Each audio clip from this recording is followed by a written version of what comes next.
Olá, pessoal que acompanha o Simples Assim. Voltou ao nosso querido programa a arquiteta Juliana Bernigeli. E a Ju vai falar pra gente hoje sobre cores. Como assim cores?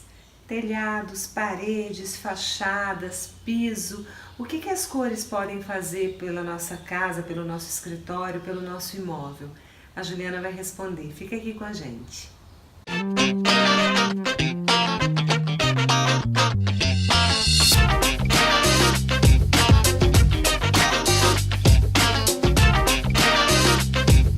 Oi, Ju, obrigada. Oi. Você vai virar sócia, né? Adoro, né?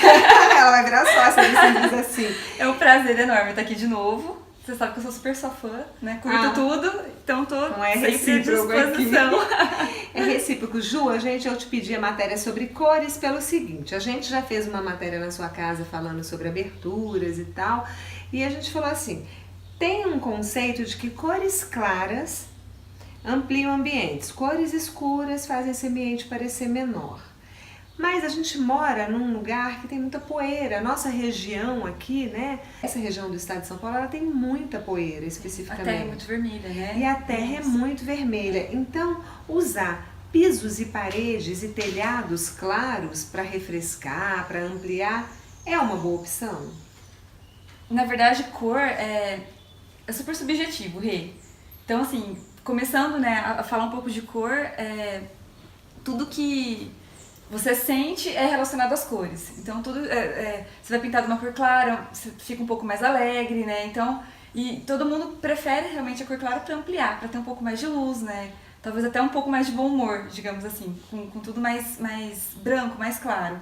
Só que realmente a nossa região é uma região bem complicada. Poeira daqui, você deixa o apartamento todo fechado, a casa toda fechada, você chega no final do dia ainda encontra poeira. Mas você falou em alegria. Cor vibrante não dá mais alegria? Quando você fala branco, eu percebi nas revistas, nas postagens, nas ambientações, quando fica tudo muito branco, não fica até triste? Não precisa de uma cor aí, de um amarelo, de um laranja, de um azul? Na verdade, hoje tá meio que em voga os monocromáticos. Então, as cores claras monocromáticas. Então, você fica tudo um tom sobre tom, branco, champanhe, off-white. Essas cores todas, elas fazem, né, uma linha bem suave, assim, de diferença, mas ela não dá aquela expectativa mesmo. Vamos para um ambiente, então. Você pinta um ambiente todo de off-white, que não é tão branco assim, né? Isso. E uma parede você coloca cor. Isso era um recurso muito utilizado há algum tempo. Ainda é? Sim, a gente consegue colocar assim, né, um pouco menos em voga, digamos assim, mas tem como colocar. Hoje a gente costuma colocar tons diferentes de branco ou diferentes de... coloca um bege, então não a cor, a parede toda bege, mas um revestimento diferente. Então você coloca um revestimento que dá uma textura diferente. Talvez até a mesma cor, mas fica com uma outra textura para dar uma outra sensação, né? Então de tato, de reflexão da luz, né? Então essa textura acaba tendo um diferencial com relação ao restante, que talvez tudo É verdade, branco. tem uns revestimentos que parecem ondulados, né? Ondulados, O que gesso é são bonito, o 3D, né, que a gente fala. 3D, isso mesmo. Então tem assim, várias outras alternativas sem ser só a pintura. Né? Então tem o lamato, né? Antes era muito usado o grafiato, né? Então pode ser colocado? Sim, mas hoje não usa um pouco menos do que antes.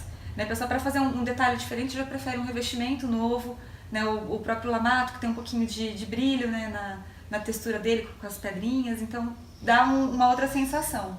Entendi. Agora, quando a gente fala assim, fachadas, também as cores claras, elas exigem mais manutenção? As cores escuras, mais manutenção. Ah! Porque ela desbota. Em relação à fachada, né? Fachada, sim. Porque ela desbota. O sol, chuva, né, as intempéries, elas acabam desbotando muito mais as cores escuras. Olha! Então você vai pintar, sei lá, do marrom, um grafite, né? Hoje os tons de cinza estão bastante em voga. Então, né, de um cinza, de um grafite, com certeza com muito menos tempo você vai ter que fazer o retoque da cor.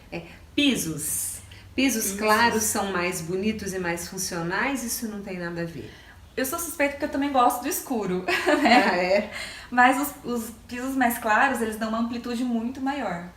Então a manutenção também é um pouco mais difícil, né? Você tem que manter limpo, mas tem alguns pisos que eles enganam um pouco a sujeira, né? Embora eles são claros, mas eles têm uma certa textura, né? Uma certa cor que você não vê que tem uma poeira, alguma coisa assim. Isso para área interna? Para área interna, isso. Áreas externas, eu vejo muito assim, principalmente quando tem jardim por perto, aquele, algumas pessoas chamam de cimento queimado, outras de cimento polido. É um recurso bem bacana para poder disfarçar sujeira. O custo dele é baixo, né? Sério? Achei sério. Que fosse mais alto. Não, você não gasta com piso, né? Com porcelanato, então é só, você faz o contrapiso e faz a queima depois do cimento por cima daquele mesmo cimento que já foi feito do contrapiso. Ô Ju, agora o telhado. Tá. Quando a gente vê os telhados, né? Você tem várias telhas hoje. Eu não sei a questão térmica, questão de beleza. As claras, aí também é muito subjetivo, né, gente? Tudo quando a gente fala assim, o que tá em voga, o que não tá, vale a pena lembrar que isso depende do gosto de cada um. É óbvio, na arquitetura, no vestuário, na vida da gente. Mas assim, quando a gente fala telhados mais claros, é verdade que a casa fica mais fresca? O que vai deixar a casa mais fresca é o tipo de telha. A cor também ajuda, a cor um pouco ajuda, porque eu estudei na faculdade isso. Depende da telha, ela reflete a luz do sol. Então o branco ele vai refletir a luz do sol. Sim. Não vai passar tanta intensidade para dentro da casa. Mas se você colocar uma telha esmaltada, por exemplo, a telha não vai respirar. Então todo o calor de dentro da casa não vai conseguir sair porque ela está vedada. Como se fosse um refratário. Exatamente, ela está vedada. O esmalte que está pintado na telha, ele vai deixar aquilo impermeabilizado. Então ela vai ser um pouco mais quente do que uma telha cerâmica natural. Entendi. Né? Ela funciona mais ou menos como um filtro de barro, de água. Então você vê que o filtro está sempre geladinho, tudo, porque ele respira. Entendi. Então a telha tem essa mesma função. As telhas de cimento, elas também estão sendo muito usadas hoje, né? Só que o mesmo problema, ela não tem tanta respiração quanto uma telha cerâmica, de barro. Em termos de beleza, então não casa. A beleza é a funcionalidade aí da temperatura. Não, você quer ter um ambiente mais fresco. Apesar que as telhas cerâmicas, elas têm algumas tonalidades da queima do barro. Então tem elas um pouquinho mais claras, aquela mais avermelhada. Né? Então você não consegue... é só aquela vermelha que a gente acha tradicional. Não, existe ela um pouquinho mais clara também, que aí é um barro um pouco mais claro. Né? Então tem várias tonalidades, mas as esmaltadas são lindas, né? Aí você consegue ter uma gama enorme de cores, né? Ela mais amarelada, ela mais cinza, mais vermelha, né? Tem branca, até branca tem. Então assim, pra gente concluir, se você quer fazer o seu projeto, o que você deve levar em conta na hora da escolha das cores? Internas, externa, fachada. O que você como arquiteta sugere?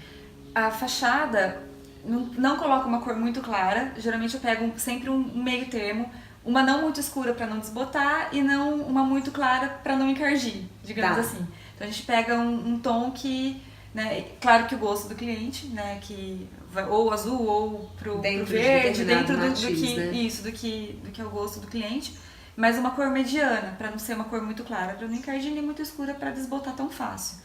E o interior, se os ambientes realmente forem bem pequenos, pintar sempre de um off-white de cores neutras, nada muito pesado, né? Para a pessoa não enjoar daquilo e nem ter depressão, por exemplo. Vou pintar tudo de preto, né? Tudo... Então assim, você pode fazer um detalhe. Então, o geral da residência, piso, teto, então sempre de cores mais claras e neutras. Você pode usar um pouco de cor no sofá, né, no mobiliário, nos tapetes, quadros. No tapete, numa cortina que acaba pegando um espaço um pouco maior. Aí você põe um tom, né, um pouco mais pesado, digamos assim, com um pouco mais de evidência. E aí o colorido mesmo, para completar depois aquele ambiente, quadro, almofada, né, aí você consegue brincar com um pouquinho mais de cor e textura. Porque se você já tiver cor nas paredes, aí dificulta, né? Essa coordenação. Fica muito pesado, ele acaba enjoando muito, né? Então a pessoa fica até irritada, às vezes não sabe o que dá aquela sensação de mal-estar, mas às vezes é a própria cor do ambiente que causa isso. Então sempre deixar a maior parte, né, as maiores áreas neutras e depois ir brincando com objetos, vaso, almofada, com um pouco mais de cor, para também dar um pouco de alegria. A arquiteta é tudo de bom, né? Olha aí que delícia. Ju, tem alguma coisa que você queira acrescentar, que a gente deixou de falar sobre cores, que você acha interessante? Na verdade tem a Pantone, né? Que é uma é tipo elas são especializadas em cores, né? Então se pesquisar lá na internet você vai ver Pantone. E eles sempre lançam as cores tendência. Todo ano tem a cor tendência. É o quê? Uma fábrica de tinta? Não. Não é fábrica de tinta. É uma empresa, na verdade. E eles fazem os estudos, eles veem o que é tendência. Então eles estudam a personalidade das pessoas, né? Como que tá indo, não é só... Todo mundo tem acesso a essas informações? Sim, se pesquisar na internet você vai ver o que é Pantone lá. Eles lançam as paletas de cores, né, como tendência para os próximos anos. Então eles estudam todo o comportamento das pessoas, o que é bem complexo. Pantone? Assim. Pantone. Que bacana! Então assim, para 2019, né, que eu dei uma olhada, tem cores... parecido com comidas, mas assim, comidas deliciosas, digamos que eles são, que desejos. Então são aquelas frutas vermelhas, então tem cereja, framboesa, aquele roxinho, né? Então isso já é cor tendência para 2019. Aí eles colocam um pouco de cappuccino, né? A cor de cappuccino no meio para dar uma quebrada, ficar um pouco mais neutro. E aí tem uma outra paleta deles que é uma clássica. É isso aí, gente. Mais uma vez agradecer a Juliana Berlingeri, arquiteta, que chegou aqui no Simples Assim há algum tempo e não vai mais sair, porque a gente adora, né, Ju? Eu que adoro, falei, eu tô à disposição, sempre que eu puder conversar, é meio que eu consultoria, né, Ju? Virou consultoria. Adoro. E obrigada a todos vocês que nos acompanham, que curtem, que compartilham. Continuem seguindo o Simples Assim no YouTube e no Facebook. E as nossas chamadas no Instagram. Até a próxima!